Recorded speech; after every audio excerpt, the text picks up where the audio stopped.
Hey everyone, so today I'm going to talk about disrupting the cloud with dePIN, but essentially what it is basically using crypto incentives to disrupt like infrastructure that is backing basically any app or any software that we are using today. Now, dePIN is pretty hot right now, but talking to people, I've realized that like very few people actually know what dePIN is, but there are like a bunch of reasons why dePIN is hot.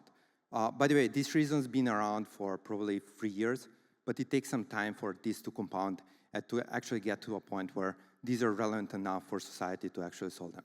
So everyone knows that a few large organizations own most of the information that we are producing as a society today.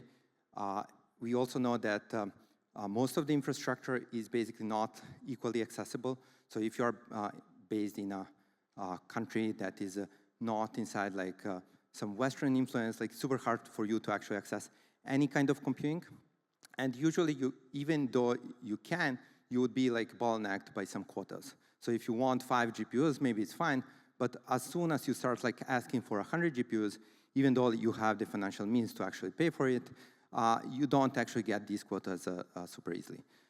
Ignoring the fact that like most of this computing infrastructure is actually in the Western hemisphere, usually in the US. Now, also the cost of this computing infrastructure is super high. And the reason for this is not that we as a society were not able to invent more efficient computing paradigms, but it's rather because there is an artificial monopoly that was built by probably 5 companies at this time that are just keeping prices super high in an artificial way. And they're keeping margins like more than 50, 60%. And this is taking into consideration all the costs that they have, which is super high. Like most of the American companies are not really notorious for being efficient, but rather like they are like growing fast, earning a lot, and like spending a lot. And even with all of that craziness, they are able to like capture 60% of margins. Now, most importantly, something that is becoming more and more relevant is the fact that usually these companies are based in a legal jurisdiction that is outside of our control. So if you're not fine with some apps using our data for whatever, it's not like we have a say because we are not based in these jurisdictions. So the only governance that would happen in that particular case is in the jurisdiction where these companies are based. Even though they have presence outside of their jurisdictions, most of the rules are actually like made in the main jurisdiction. Now, and something that is super relevant today is the fact that like if you have resources and you want to be part of these networks, they will not let you in. So if you have a big data center in Serbia and you have super affordable electricity, either because you have wind farms or because you have solar energy, you can't join these networks. And you can't benefit from the tooling that was built there, and you can't benefit by the apps that are using this tooling that, by the way, were built by all of us. It was not just these cloud providers. So what's happening today? So like, by the way, all of this was actually the case for 3-4 years, at least since we started working on this 3 years ago. Like these were the assumptions that we made. But what's becoming even more relevant today is the fact that like now it's obvious that AI is not actually like a software problem, but it's rather a problem on how are you coordinating computing. So the bottleneck is on the computing resource. So like how do we as a society bring more resources to a point where we can coordinate these resources and we can actually enable society to build larger and larger models. Now, it's not just about computing, it's also about how do we actually get enough data to fill these models with relevant data from everywhere. What's happening today is that most of the data is also coming from a few places, usually like on the Western hemisphere. So like all these models are really opinionated from like a lens of the Western society. And we have also physical constraints. So like if you want to actually build a large enough of a model, it's not going to be a few central entities figuring out how to get to the data. But anyways, what's happening today is that you have someone like OpenAI go to Reddit and a bunch of other folks, and they would basically buy like for hundreds of millions of dollars the data that we are producing. But at some point, even that data is not enough. And we're at that point now. So it needs to be crowdsourced. It needs to be like a model that we can all contribute to, and not just thousands of people in Silicon Valley. Now, you probably have a GPU at home that is sitting idle, and like a bunch of us have. There is a bunch of hardware that is sitting idle, like many places on Earth. But the issue is not in the hardware not being there. The issue is in the hardware being utilizable. So there are a bunch of GPUs that gamers have like idling all the time at home, but they are not doing anything. And the reason for that is that we are not good at coordinating the compute and demand supply at this point. So the question is, how do I actually go and do jobs for this big supply of computing? I can't, because all of this is centralized in these compute providers. And ultimately, we are at the point where like we've been pushing for like growing like our infrastructure in a centralized way, that we are really hitting some physical constraints. So most of the data centers are not capped by the size of the buildings right now. They are basically capped by the energy that they can actually procure there. And when you're moving energy around, you have like some loss. And usually what's going to happen is that you're going to build a large enough of a building that can actually utilize the energy source next to it. But yeah, going back, let's just try to understand what dePIN is. So for dePIN to be a thing, you need to have a provider, also known as the validator, someone that actually does the job that the network actually facilitates. Then you need to have a token holder. That's someone that has like some voting rights and is able to govern the protocol, and of course has ownership and has skin in the game for the protocol to succeed. And then you have the economy, which is basically aligning all these actors in a way that like this ecosystem works. And of course, the tooling that facilitates that interaction. So for example, if you're a compute provider, you want to be able to execute these jobs. Like that needs to be some tooling that facilitates me to interact with this economy of like global jobs that are out there. Now, so specifically what you need to focus as a dePIN network is basically the definition of the job. So I really need to have like a good sense of what is the job to be done. The validation of the job. So the validation can either be formal validation based on some proofs, or it can also be like optimistic validation where you're basically doing the computation again, and then you have like some incentive that prevents providers from cheating that they have actually done some computation. And you need the tooling for the developers to interact with this. So like if you're building a dePIN network for AI, what you need to do is you need to like integrate into the NumPys of this world, pandas, and like a bunch of other tooling that data scientists use, rather than just building an abstraction and hoping that something is going to happen. Usually it doesn't. Although incentives are strong enough so that all these providers will be providing this capacity longer term, so you have time before you build this tooling, and this is usually what happened in the more mature ecosystems out there, like Filecoin and a few others. And ultimately, you need the payment trails. So like someone needs to be able to get paid in order for this ecosystem to work. So if we zoom out, we have the token holder. The token holder usually cares about being able to stake their tokens. No one wants to get diluted by the inflation that is happening on the network. And they want to long a token. Usually, they want to long the token because someone is pitching that their network is going to solve a particular computing problem, either in the biospace or whatever, some data prep or AI training. Then you have the networks. The networks need to make sure that the consensus is kept so that everyone is not cheating and that there is some basic infrastructure that people can build on, and it needs to validate the results. Again, the results could be validated either by actually getting a proof and really like efficiently knowing that something was validated by looking at the proof, or redoing the execution of the job. If you're redoing the execution of the job, you likely will have like another job that is generated as a challenge job, which basically then is able to earn rewards by optimistically challenging the previous jobs that were done. And there are a bunch of details here that I won't get into.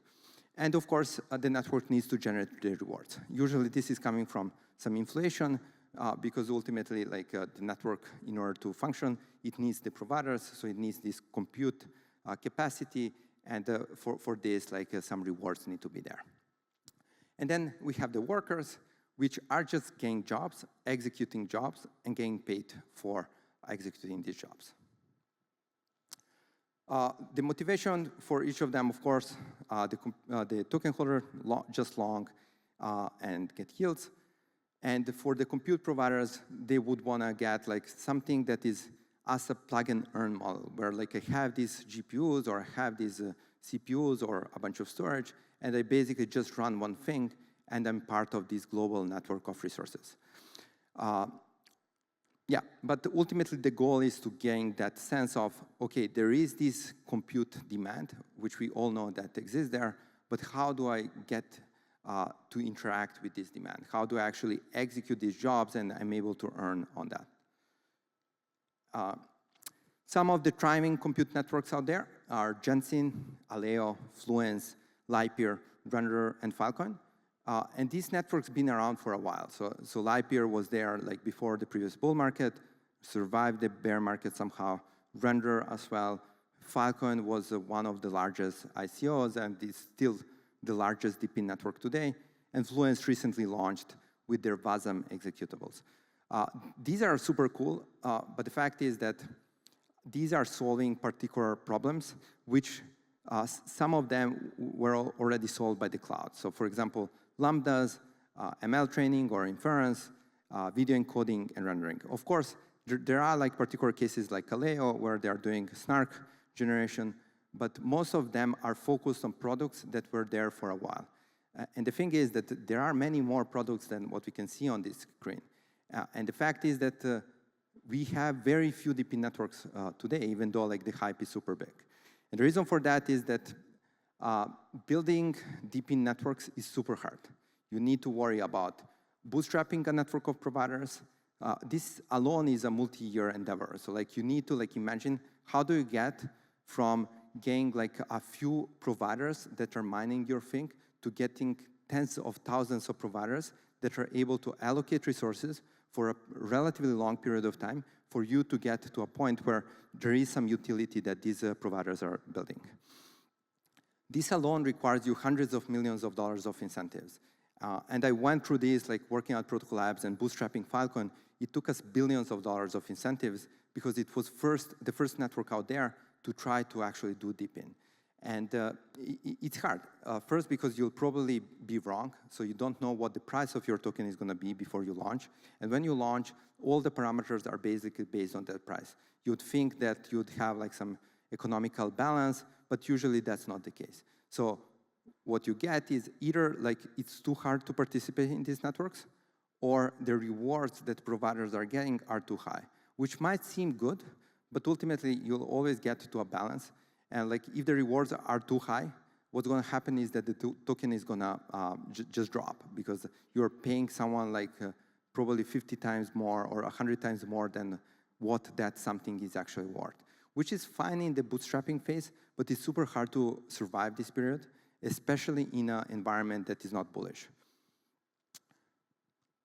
And if you look at like all the L1s that we have today, like probably had tens of thousands of L1s, very few have actually gone through like getting to like at least 100 million commitment in the network, which is also required for the security of the network. And of course, you need to know what you're doing. So like you need to know like token economics, you need experts in token economics because it's not enough to launch a thing and hope it's going to work. You actually need like to define the parameters super well, which is super, super hard. Cool, but generally, like there are another set of things that like you as a dePIN network need to worry about, which is defining the workload, so defining the job that needs to be done, improving the tooling, increasing the utility of the network. And what I mean by this is, sure, you have some incentives and people interact somehow between each other, but the thing is that like most of the time, these dePIN networks are kind of useless because like you're providing something, but no one is using it. You're still getting incentives and you're still participating in these economies, but very rarely you're able to generate some value. And this is fine in the bootstrapping phase, but this is not okay long-term, because if that's the case long-term, we'll never be able to disrupt the cloud because ultimately we are building infrastructure that is useless. Of course, these crypto incentives are allowing us to do this for a relatively long period of time before the tech matures, But if we keep doing that, at some point, it's just going to be irrelevant. And yeah, when there is some utility, you also want to increase the revenue that your providers can make. So at some point, you should have clients that are paying your providers directly and not the network subsidizing the bootstrapping phase. And what I think the solution is, and it is basically a network that is able to run other networks. There is so much in common between the consensus layer and the resource layer, between all of these dePIN networks, that it seems that at this point we are basically rebuilding 70% of the stack. And for that, we have built Ramo, which basically is a network that is able to run other networks. Today, Ramo has more than 100 petabytes of storage capacity, and it has like tens of thousands of CPUs and GPUs, with more than 1,000 active providers in the network. Now, this capacity is there to participate in multiple networks. One of them is Filecoin, and we have other networks coming along as well. But the point of this network is to provide that universal horizontal layer for other dePIN networks to build on top. And when we do that, then you do not need to worry about like bootstrapping the first group of providers that will be running your workload. You don't need to worry about incentives as much, because these providers are not only waiting for your jobs to be executed, but rather they are continuously doing other work, and executing your job is basically just like a small addition of compute resources for them. And most importantly, you're able to interop between the different dePIN networks. So imagine that you have some data on Filecoin, and there is a bunch of storage there, which is super affordable. By the way, storage on Filecoin today is probably at least 10 times more affordable than anywhere else. So like including the glaciers of this world. Then you want to execute some ETL pipeline. ETL is basically just transforming the data in such a way that you can inject that into a training of a model or like something else. And then you have the training. Doing all of this basically requires you to have some local interaction in the data center. So you can't imagine this data flying around the planet, because that's how we thought that crypto networks should be built. But rather you need to like have some awareness of some locality. And that locality is going to be in a data center. So what you get by using Ramo is you basically don't need to like do the bootstrapping phase at all. So you're basically directly getting in the phase where you're defining the workload and actually focusing on the validation of the workload.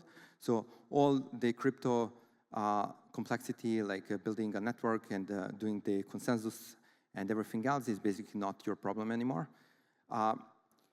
You need minimum understanding of token economics. Of course, like you're building a network, you need to have some understanding of token economics, but you do not need to like worry about like how much it's actually going to cost the provider to run your thing, because these providers are going to be there anyways. And they are going to figure out whether it makes sense for them to execute your job or not based on the price that you put for your job. Which ultimately leads into like hundreds of millions of dollars of potential saving for each of these networks. Because if you're trying to bootstrap it by yourself, you'll probably just throw a bunch of tokens at providers, and these providers might be there tomorrow, they might not. But what's for certain is that some of these tokens are going to end up on the open market, which could kill your economy, and you could fail because of that. But ultimately, it's a big risk. Yeah. So yeah, I just want to wrap up with that. Thank you so much, and hope we have some questions if that's a thing here.